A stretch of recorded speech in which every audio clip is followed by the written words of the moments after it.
Hello everyone. Last video में हमने class 12 business studies chapter 1 nature and significance of management chapter की शुरुआत की थी, जहां पे हमने meaning and definition of management, characteristics of management and levels of management topics को कवर किया था। आज के इस वीडियो में हम इसी चैप्टर के बचे हुए सभी टॉपिक्स को कवर करेंगे। So let's begin with the importance of management. Number 1, helps to achieve group goals. Last video में हमने देखा था कोई भी एक इंसान एक ऑर्गेनाइजेशन को नहीं बनाता है। एक ऑर्गेनाइजेशन को स्टैब्लिश करते हैं उसके अंदर काम करने वाले मल्टीपल लोग, जो एक कॉमन पर्पस को अचीव करने के लिए साथ में आते हैं और अपना अपना कंट्रीब्यूशन देते हैं। यहीं पे मैनेजमेंट एक कैटलिस्ट की तरह इन सभी इंडिविजुअल्स के एफर्ट्स को सही डायरेक्शन दिखा के उस एक कॉमन गोल को अचीव करता है। Number 2, increase efficiency. Efficiency word का मतलब होता है रिसोर्सेज के वेस्टेज को रिड्यूस करके अपने टारगेट को अचीव करना।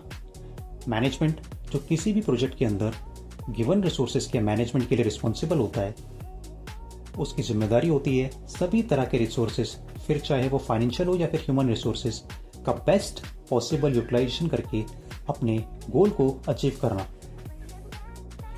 Number 3, dynamic organisation.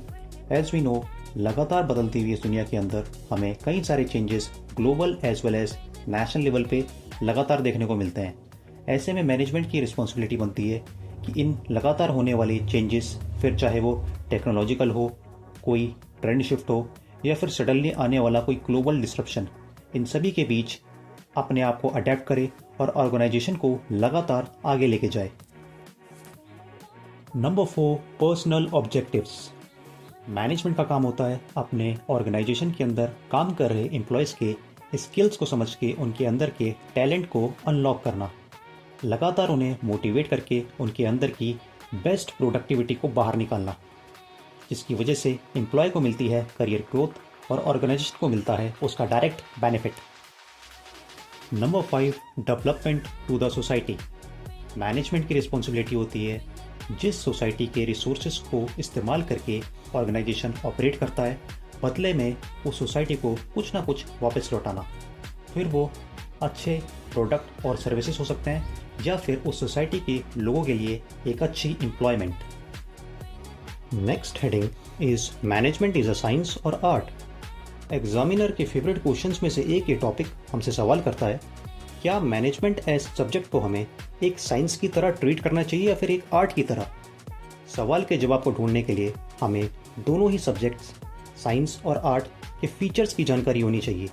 एक बार दोनों के फीचर्स की समझ हमें मिल जाती है, उसके बाद हम दोनों को मैनेजमेंट के साथ लॉजिकली कंपेयर करके एक कंक्लूजन की तरफ पहुंच सकते हैं। क्या मैनेजमेंट एक साइंस है, एक आर्ट है, या फिर दोनों का एक mixture? First of all, management as science.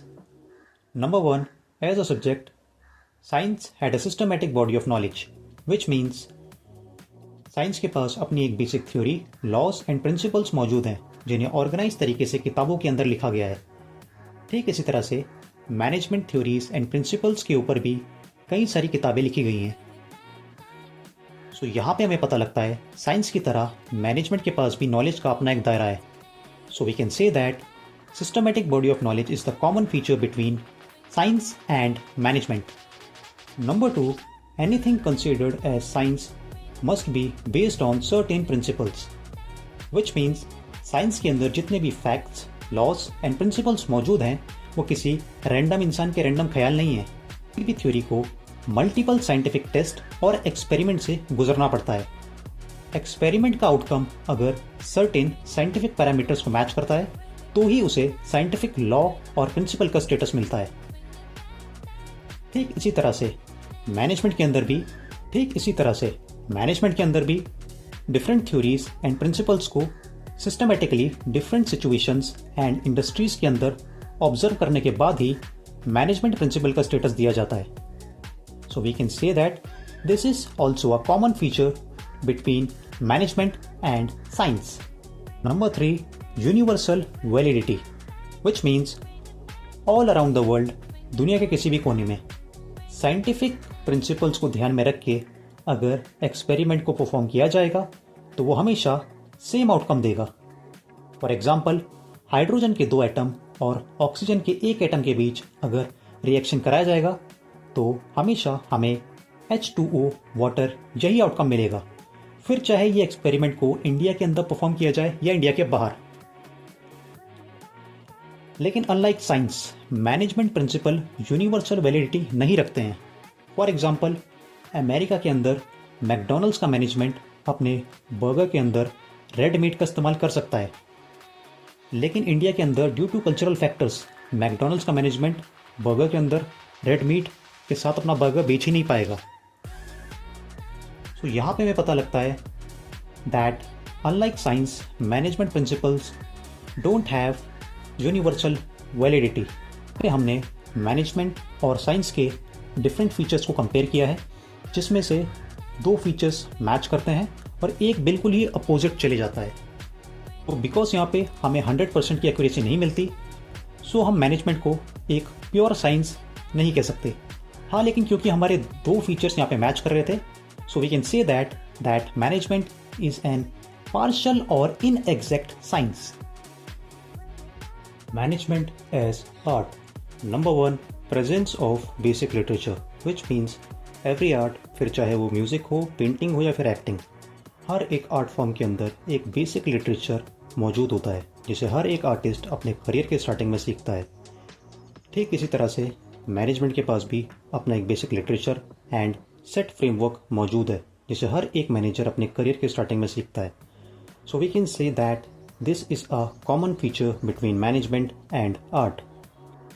Number 2, personalize application, which means हर एक आर्टिस्ट का एक आर्ट फॉर्म को परफॉर्म करने का अपना एक तरीका होता है। कभी भी 2 डिफरेंट आर्टिस्ट एक आर्ट फॉर्म को सिमिलर तरीके से परफॉर्म नहीं करेंगे। फॉर एग्जांपल, अगर हम 2 डिफरेंट एक्टर्स को एक स्क्रिप्ट के अंदर का एक कैरेक्टर को परफॉर्म करने को बोलेंगे, तो दोनों एक्टर अपने इंटरप्रिटेशन के हिसाब से उस कैरेक्टर को परफॉर्म करेंगे, जो कि एक दूसरे से बिल्कुल अलग हो सकता है।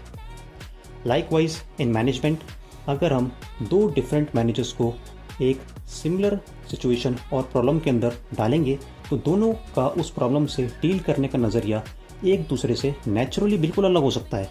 So we can say that this is also a common feature between management and art. Number 3, based on excellence and creativity, which means over the years एक आर्ट को लगातार परफॉर्म करने के बाद एक आर्टिस्ट एक आर्ट फॉर्म के अंदर एक्सपर्टीज़ को अचीव करता है, जिसके बाद अपनी क्रिएटिविटी की हेल्प से अपने हर एक परफॉर्मेंस के अंदर वो एक यूनिक फ्लेवर को प्रेजेंट कर सकता है।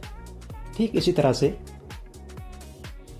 इन मैनेजमेंट कई सालों के एक्सपीरियंस के बाद एक मैनेजर अपने फील्ड के अंदर एक्सपर्टीज़ को अचीव करता है, जिसके बाद अपने एक्सपीरियंस और इंटेलेक्ट की हेल्प से हर एक प्रॉब्लम के अंदर एक मैनेजर एक यूनिक सॉल्यूशन को प्रपोज करता है। So this is also a common feature between management and art. Hence इस प्रॉपर कंपैरिजन से हमें पता लगता है that unlike science, management and art दोनों के सभी फीचर्स 100% आपस में मैच करते हैं। सो एट द एंड हम कंक्लूजन ड्रॉ कर सकते हैं that management is an art but an inexact science.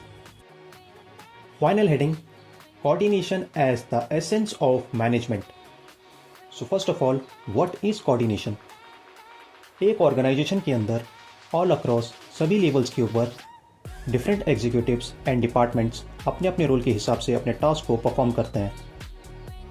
इन सभी डिपार्टमेंट्स और इनके अंदर काम करने वाले एम्प्लॉयज़ के एफर्ट्स और कंट्रीब्यूशन का synchronization, also known as coordination, वो एक बाइंडिंग फोर्स है जो इन सभी के एफर्ट्स को आपस में इंटीग्रेट करता है ताकि सब लोग अपने उस एक कॉमन पर्पस को अचीव कर पाए। आसान भाषा में कोऑर्डिनेशन उस ग्लू की तरह है जो ऑर्गेनाइजेशन के अंदर होने वाले सभी फंक्शंस को आपस में जोड़ने का काम करता है। अब सवाल ये उठता है, why coordination is the essence of management? Essence word का मतलब होता है something which is very fundamental to something, which means कोई ऐसी चीज़ जिसकी वजह से दूसरी चीज़ का एग्जिस्टेंस पॉसिबल है। यहाँ पे कोऑर्डिनेशन को वो एलिमेंट बताया गया है जिसकी वजह से मैनेजमेंट एग्जिस्ट करता है।